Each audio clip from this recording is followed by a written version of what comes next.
Hello बच्चों, क्या हाल चाल। तो पिछले टॉपिक में हम लोगों ने जो डिस्कस किया था, of course that was in chapter number 4 moving charges and magnetism.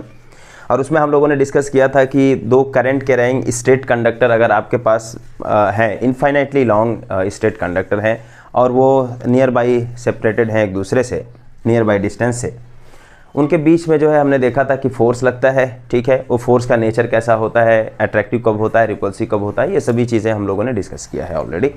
तो आज का जो टॉपिक है एक्चुअली वो है torque on rectangular current loop placed in a uniform magnetic field. और एक आप यूनिफॉर्म मैग्नेटिक फील्ड के अंदर आप इसको रख रहे हैं, यूनिफॉर्म मैग्नेटिक फील्ड के अंदर आप रख रहे हैं। फिर उसके बाद से ये जो रेक्टेंगुलर करंट लूप है उस पर क्या होगा। ठीक है, तो ऑफ कोर्स यहाँ पे चूंकि जैसा लिखा हुआ है यहाँ पे टॉर्क एक लगने वाला है। Torque is basically that rotational force. ठीक है, कि मतलब एक ऐसा फोर्स कहीं आप अप्लाई कर रहे हो जिसकी वजह से कोई चीज़ किसी एक्सिस के अबाउट रोटेट कर रही है, that is known as the torque. Okay, of course mathematical expression is little different. जैसे आप यहाँ पे देख सकते हो कि हमने जो है एक मैग्नेटिक फील्ड क्रिएट किया है between this north and south pole. एक यूनिफॉर्म मैग्नेटिक फील्ड आपका यहाँ पे क्रिएट किया गया है।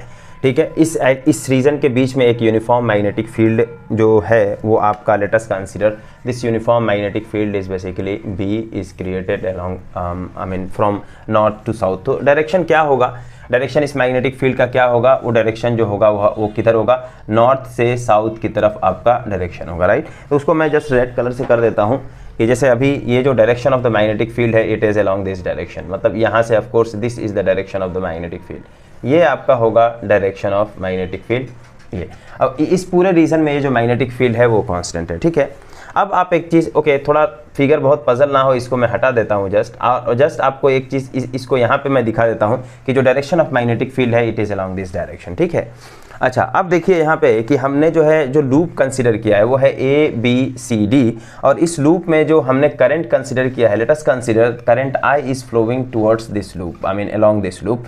तो करंट I जो है इस लूप में हमारा फ्लो हो रहा है। अगर करंट I इस लूप में फ्लो हो रहा है तो क्या होगा, अगर आप जस्ट एक एक लूप, एक एक जो आपका जो स्ट्रेट सेगमेंट है आप उसको कंसीडर करें। अगर AB सेगमेंट को अगर आप कंसीडर करते हैं तो AB आपका एक लेंथ होगा। मान लेते हैं कि AB का जो लेंथ है, let us consider this length is small l, मान लेते हैं।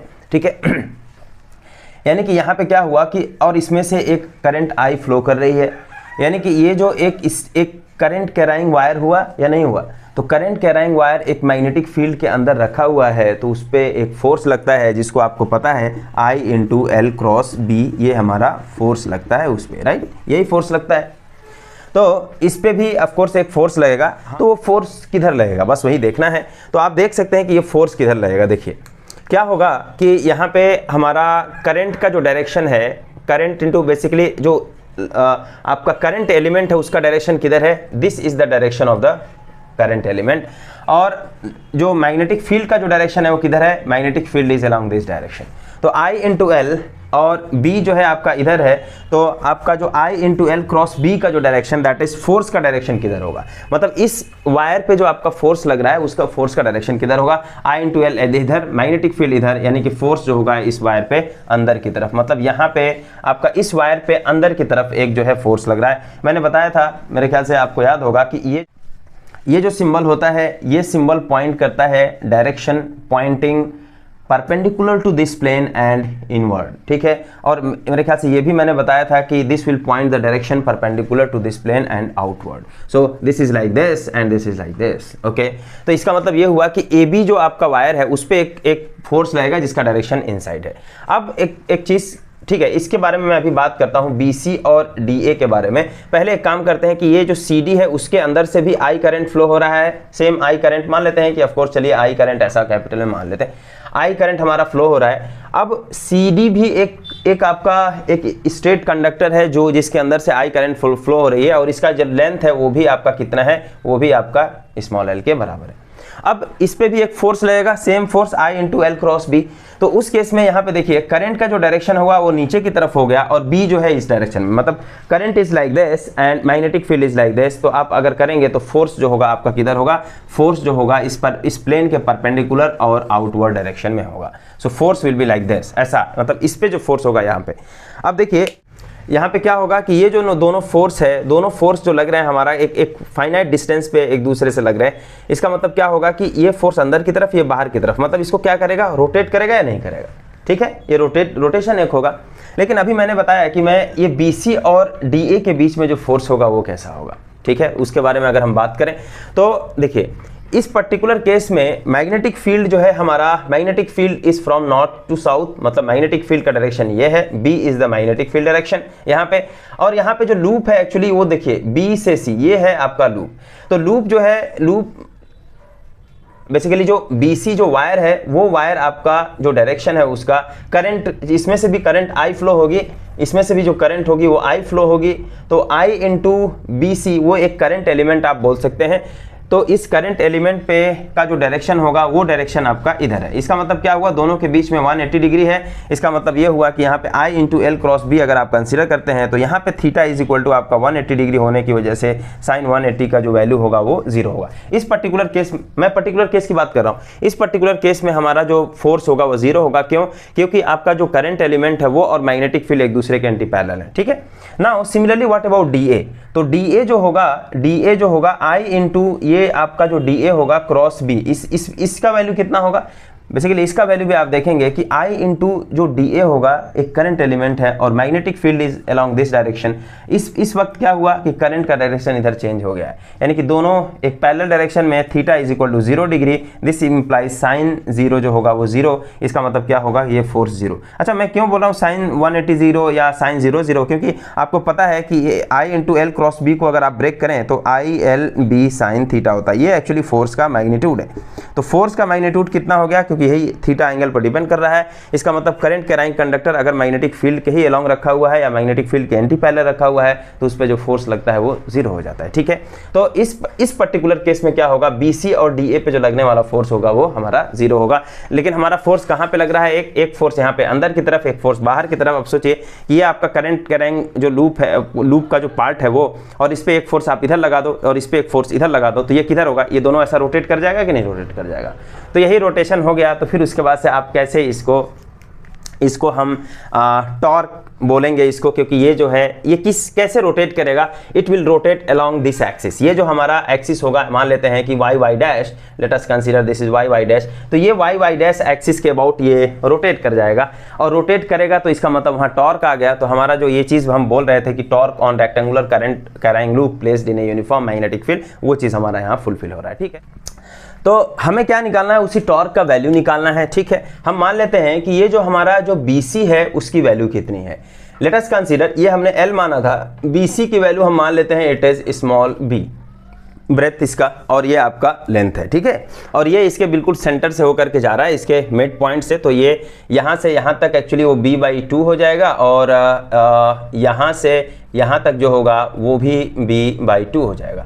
और ये जो पूरा लेंथ है उसका वो कितना है, वो स्मॉल b के बराबर है, ठीक है। अब बताएं, देखिए फिर उसके बाद से यहाँ पे एक फोर्स आपका अंदर की तरफ लग रहा है, ठीक। यहाँ पे आपका जो हमारा, यहाँ पे लेट अस कंसीडर कि इस पॉइंट को आपने कुछ मान लो कि मान लेते हैं this is E and this is हमारा F।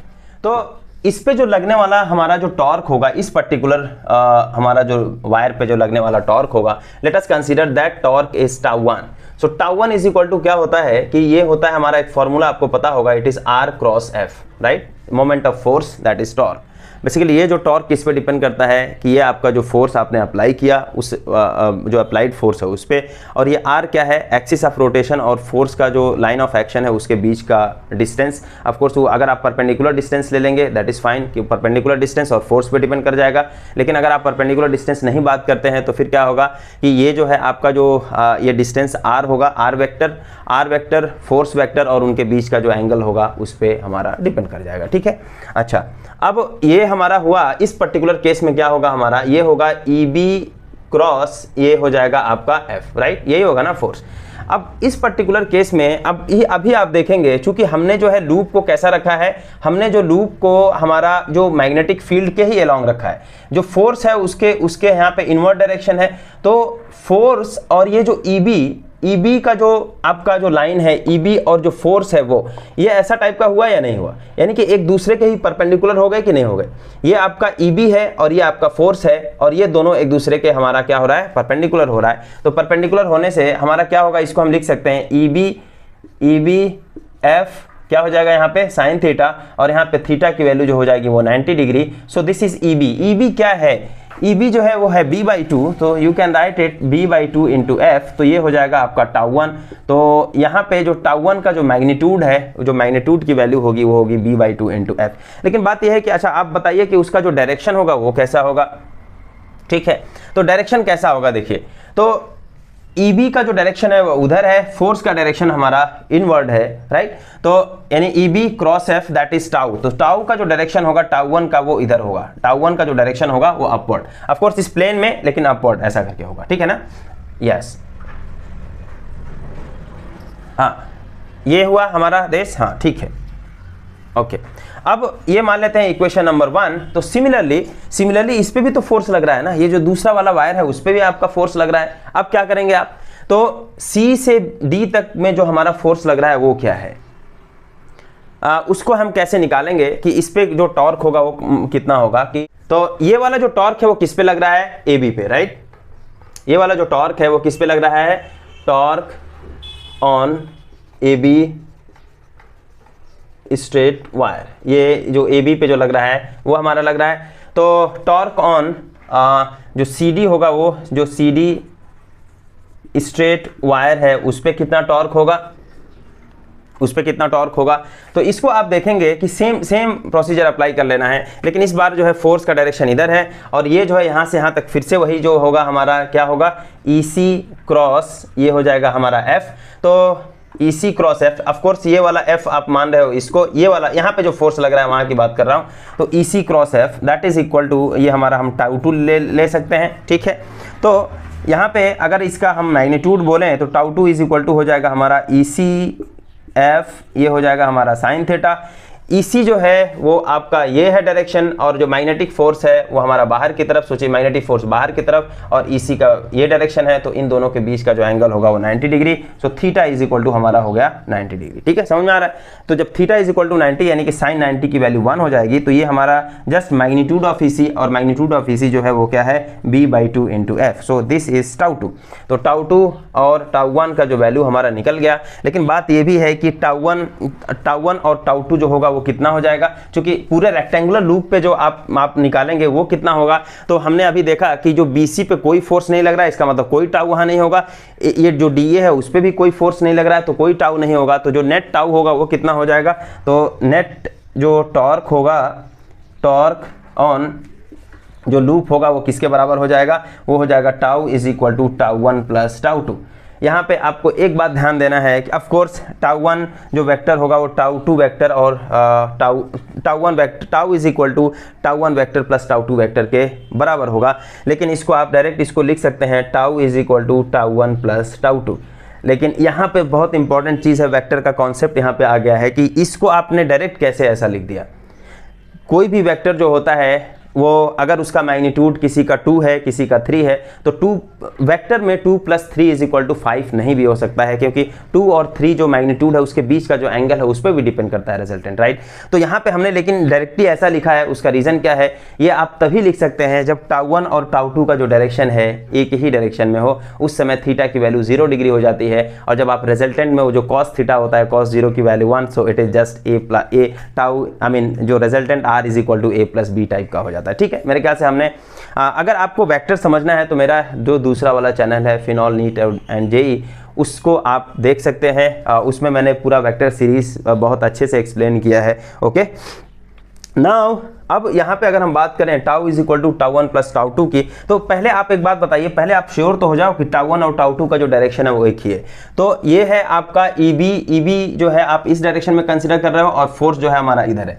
तो ईबी क्रॉस एफ जो होगा वो कितना हो जाएगा हमारा ये इधर डायरेक्शन है और एफ का डायरेक्शन इधर, यानी कि टाउ 1 का जो डायरेक्शन हुआ मैंने यहाँ पे ऑलरेडी लिखा था कि जो टाउ 1 का जो डायरेक्शन है वो कितना है, जो टाउ 1 का जो डायरेक्शन है वो ऊपर की तरफ लग रहा है। अब यानी कि टाउ 2 का भी डायरेक्शन ऊपर की तरफ ही लगना चाहिए। अब जरा सा उसको हम देखें, इसका मतलब ये हो जाएगा कि देखिए एग्जैक्टली तो EC का जो डायरेक्शन है इधर और फोर्स जो है बाहर की तरफ, तो R cross F that is EC cross F, EC के डायरेक्शन में लेके गया और F के डायरेक्शन में उंगली को मोड़ दिया, तो अंगूठा जो होगा EC क्रॉस R के डायरेक्शन दैट इज टॉर्क के डायरेक्शन को देगा। और यहाँ पे जो टॉर्क का डायरेक्शन होगा वो क्या हो रहा है, up direction, that is tau 2 जो हो रहा है वो हमारा अप डायरेक्शन। तो यहाँ पे दोनों जो टाउ 1 और टाउ 2 का जो डायरेक्शन है वो दोनों सेम हो गया। सेम होने की वजह से ही मैंने इसको tau is equal to tau 1 plus tau 2 कर दिया है। तो कितना वैल्यू हो जाएगा बताइए कि जो टाउ होगा वो किसके बराबर हो जाएगा, it is b/2 into F plus b/2 into F that is equal to what it is b into F के बराबर होगा। So now what is force,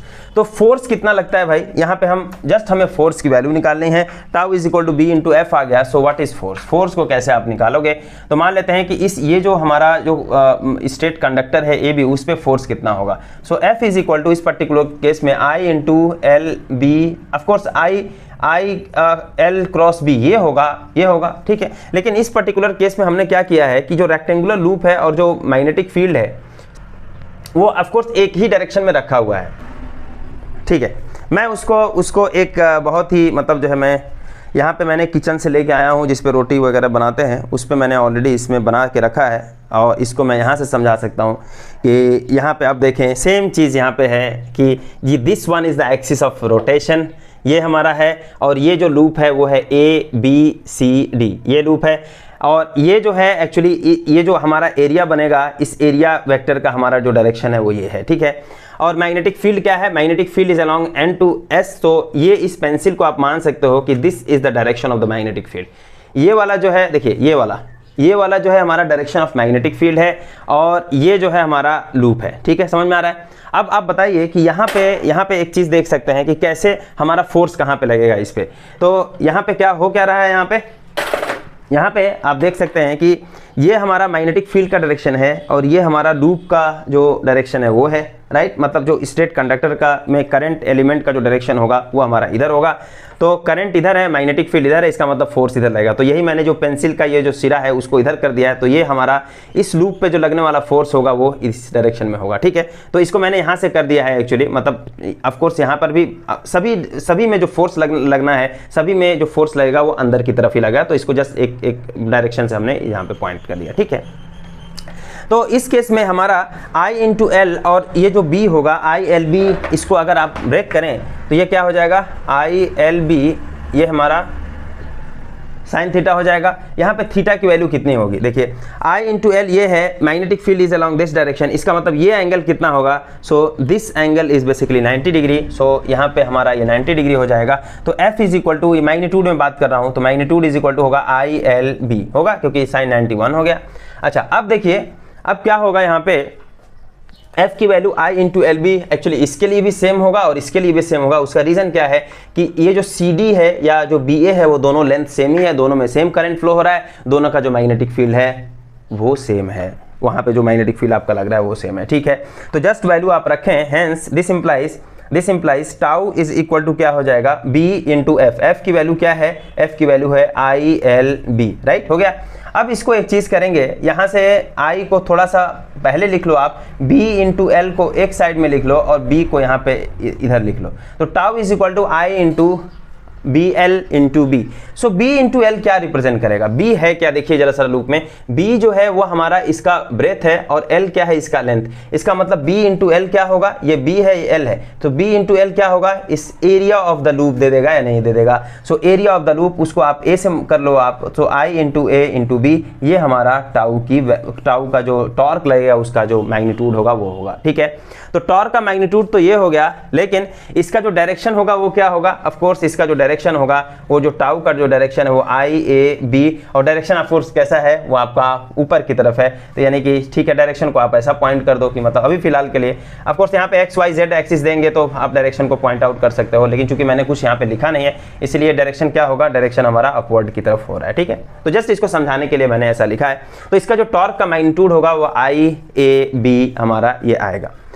अभी I इंटू ए जो है क्या होता है उसको मुझे थोड़ा सेपरेटली डिफाइन करना पड़ेगा। जस्ट इसको मैं ये लिख रहा हूँ, जस्ट इट इज IAB। ठीक है, अब मैं यहाँ पे एक चीज़ बात करता हूँ कि जो एरिया जो होता है वो एरिया एक वेक्टर क्वांटिटी है। ठीक है, ये अगर आपका देखिए ये लूप आपको दिख रहा है, इस लूप का जो एरिया होगा ये है, this is the area of the loop. तो एरिया ऑफ द लूप जो होता है वो हमेशा एरिया के perpendicular, so this is the direction of the area vector. ठीक है, एरिया वेक्टर का डायरेक्शन ये होगा।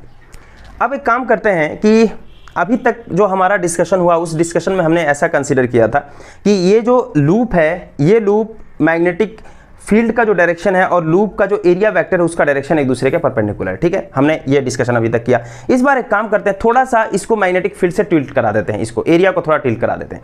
अब क्या होगा कि मैग्नेटिक फील्ड तो अपने जगह पे ही रहेगा, उसमें कोई दिक्कत नहीं है। यानी कि आप ऐसा कर सकते हो कि इस ये वाले मैग्नेटिक फील्ड को आप भूल जाओ, आप इससे नहीं है। अब ये हमारा नया जो हमारा जो मैग्नेटिक फील्ड है पहले वाला हमारा अब इस डायरेक्शन में है। ठीक, मैग्नेटिक क्योंकि हमने एरिया को थोड़ा सा चेंज करा दिया है, एरिया को टिल्ट करा दिया। अब देखिए कि मैग्नेटिक फील्ड हमारा इस डायरेक्शन में होगा। अभी जो एरिया वेक्टर है, देखिए एरिया वेक्टर और मैग्नेटिक फील्ड में कुछ एंगल बनेगा, फिर ये एंगल को हम थीटा बोलेंगे। सो this angle is basically theta, समझ में आ रहा है, ये एंगल हमारा थीटा हो गया। अब यहाँ पे जो हमारा फोर्स होगा मैग्नेटिक जो फोर्स हमारा इस ये जो वायर होगा, इस वायर पे जो मैग्नेटिक फोर्स होगा, मैग्नेटिक फोर्स की ये प्रॉपर्टी होती है कि वो हमेशा I इंटू एल, ये जो आपका करंट एलिमेंट है और मैग्नेटिक फील्ड है उसके हमेशा परपेंडिकुलर होता है। ठीक है, इसका मतलब ये हुआ कि अगर आप देखिए यही हमारा फोर्स था कि नहीं फोर्स था, ये अगर इस फोर्स को देखिए, यही फोर्स अगर हमारा है, इस फोर्स को चाहे ऐसा करें इससे कोई फर्क नहीं पड़ता है, ये हमेशा जो होगा इस ये जो वायर है इस वायर के परपेंडिकुलर ही होगा अगर आप इसको मूव कराएंगे इस तरीके से। तो समझ में आ रहा है, देखिए यही है एंगल, इनके बीच का एंगल यही है ना, एंगल यही है। इसको आप ऐसा ऊपर नीचे कुछ भी आप ऐसा कराओ, इनके बीच का एंगल चेंज हो रहा है, नहीं चेंज हो रहा है। ठीक है, तो यही चीज हमें ध्यान में रखना है कि हमारा जो मैग्नेटिक फील्ड है, अब ये हमारा मैग्नेटिक फील्ड का जो डायरेक्शन है और फोर्स हमारा इस तरीके से हो गया। देखिए फोर्स इज लाइक दिस, मतलब ये हमेशा ऐसा होगा कि ये अब ये मैग्नेटिक फील्ड है, ये वाला मैग्नेटिक फील्ड और ये जो फोर्स है उनके बीच का ये जो एंगल है वो एंगल आपका 90 डिग्री है। ठीक है, और यही आपका ये जो आपका ये जो लेंथ है इसका जो वायर का, उस वायर के भी हमारा ये जो फोर्स है वो परपेंडिकुलर। ठीक है, अब हमारा सिचुएशन ऐसा हो गया। अब आप एक चीज बताओ, ये जो है हमारा एरिया वेक्टर है, this is the area vector, यानी कि एरिया वेक्टर का डायरेक्शन ये है। और मैंने बोला है कि थोड़ा सा टिल्ट करा दिया, तो इसका मतलब ये हुआ कि ये जो है एरिया वेक्टर और इसके बीच का जो एंगल है, लेट अस कंसीडर थीटा। अगर ये एंगल थीटा होगा तो ये वाला एंगल कितना होगा, ये वाला एंगल कितना होगा, ये दोनों एक दूसरे के परपेंडिकुलर हैं, एरिया और एरिया वेक्टर एक दूसरे के परपेंडिकुलर होते हैं। तो अगर ये एंगल थीटा है तो ये एंगल 90 माइनस थीटा हो जाएगा। समझ में आ रहा नहीं आ रहा? अब देखिए कि ये जो एंगल हुआ अगर ये 90 माइनस थीटा हो गया और ये दोनों एक दूसरे के परपेंडिकुलर है यहाँ पे, तो हमारा हाँ ठीक है, ऑफ कोर्स ये देखिए अभी हमारा ये 90 माइनस थीटा हो गया और ये एक दूसरे के परपेंडिकुलर है। एक राइट एंगल ट्रायंगल हमारा बन रहा है कि नहीं बन रहा है? सो this is the right angle triangle. उस केस में हमारा जो टॉर्क होगा वो क्या होगा, तो टॉर्क के लिए ये यहां से यहां तक का जो डिस्टेंस था वो b/2 था, राइट। b/2 क्रॉस f, यही करते थे ना हम, b/2 क्रॉस f। हम जो करते थे वो क्या करते थे, b/2 क्रॉस f, यही करते थे। तो b/2 क्रॉस f जो होगा इसका मतलब ये हो जाएगा कि यहां पे इस केस में हमारा इस पर्टिकुलर केस में एक्चुअली वो थीटा की वैल्यू 90 डिग्री थी, लेकिन यहाँ पे जो है थीटा की वैल्यू कुछ है। जो b/2 और f के बीच में जो एंगल होगा वो कितना हो जाएगा, बस वही आपको देखना है। तो b/2 और f के बीच का जो एंगल होगा वो कितना हो जाएगा, आप वही चेक कर लो कि ये एंगल कितना हो जाएगा। तो b/2 का जो है डायरेक्शन एक्चुअली ये है, समझ में आ रहा है। और ओके, अब मैं बता देता हूँ कि ये एंगल कितना होगा। यहाँ पे ये हमारा 90 माइनस थीटा, ठीक है। अगर ये 90 माइनस थीटा होगा तो ये वाला जो एंगल होगा वो थीटा हो जाएगा।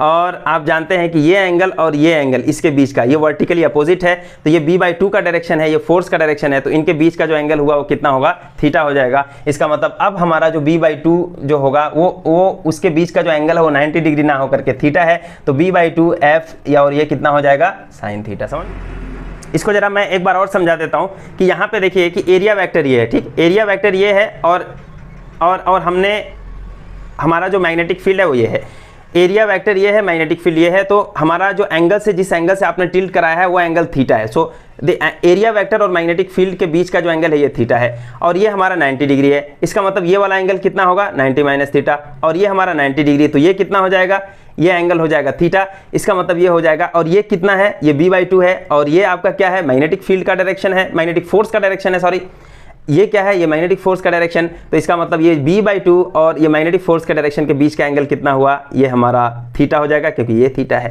ठीक है। तो b/2 f sin थीटा हो गया। तो उस पर्टिकुलर केस में हमारा जो टॉर्क होगा वो कितना हो जाएगा, जो बेसिकली जो τ1 होगा, जस्ट थोड़ा सा लिख देता हूँ यहाँ पे, जो τ1 होगा वो हमारा होगा b/2 f sin थीटा।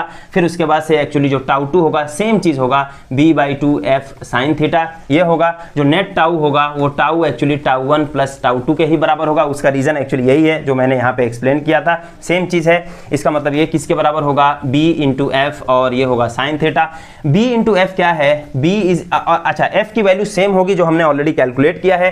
क्या है f की वैल्यू ILB, so you can write it tau is equal to b into ILB हमारा साइन थीटा हो जाएगा। b इंटू एल को हम a लिख सकते हैं, तो I into A b sine theta, और ये हुआ हमारा टाउ, ठीक है।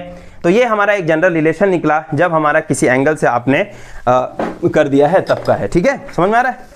अब मैं एक चीज़ थोड़ा जल्दी से एक्सप्लेन कर देता हूँ।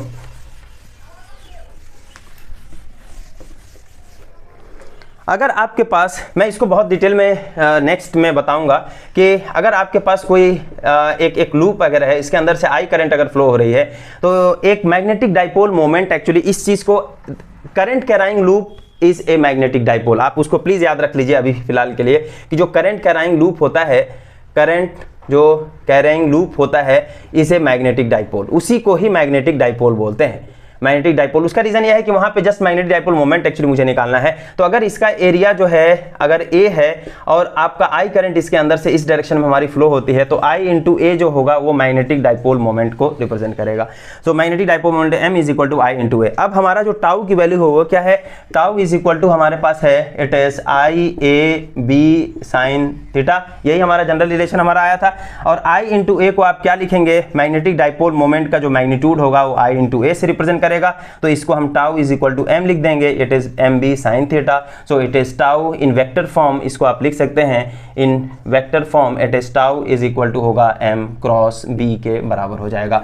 सो ये एग्जैक्टली वही चीज है जब आप इलेक्ट्रिक डाइपोल को एक एक्सटर्नल इलेक्ट्रिक फील्ड में, यूनिफॉर्म इलेक्ट्रिक फील्ड के अंदर रखते थे, तो उस केस में जो हमारा टाउ होता था वो क्या होता था, हमारा P क्रॉस E होता था। P is the electric dipole moment and E is the electric field. In similar fashion it is also coming that tau is equal to m cross b, so it is a magnetic dipole moment multiplied by magnetic field। एक same type का चीज आया कि नहीं आया। तो ये हमारा हो गया कि इसका मतलब क्या हमने चीज पढ़ा कि जब हम किसी एक मैग्नेटिक डाइपोल को, अब मैं मैग्नेटिक डाइपोल बोल रहा हूँ, जो करंट कैरिंग लूप है, current carrying loop is itself A magnetic dipole, लेकिन उसको मैग्नेटिक डाइपोल क्यों बोलते हैं वो मैं नेक्स्ट लेक्चर में बताऊंगा। तो यहाँ से अभी फिलहाल के लिए आप ये समझिए कि ये हमारा एक मैग्नेटिक डाइपोल हुआ। मैग्नेटिक डाइपोल को अगर आपने एक मैग्नेटिक फील्ड के अंदर रखा, यूनिफॉर्म मैग्नेटिक फील्ड के अंदर, तो उस पर एक टॉर्क लगता है। उस टॉर्क की जो वैल्यू होती है वो कितनी होती है, tau is equal to M cross B के बराबर होती है। एग्जैक्टली यही जो कि इलेक्ट्रिक फील्ड के केस में होता था कि अगर आप एक इलेक्ट्रिक डाइपोल को, मतलब ये हुआ कि अगर आप एक इलेक्ट्रिक डाइपोल को माइनस क्यू है प्लस क्यू है एक यूनिफॉर्म इलेक्ट्रिक फील्ड के अंदर रखते थे, तो वहाँ पे क्या चीज़ आता था, tau is equal to P cross ही आता है, ठीक है। तो अच्छा, यहाँ पे एक बात और है कि ऑफ कोर्स टाउ का जो हमारा यूनिट होगा, टाउ का जो यूनिट होगा और डायमेंशनल फार्मूला क्या होगा, tau is equal to R cross F, that is वो जूल ही आएगा। फिर उसके बाद से इसका जो डायमेंशनल फार्मूला होगा ml2t-2 होगा, ठीक है। तो होपफुली आज का वीडियो आपको समझ में आया होगा and thank you very much for watching.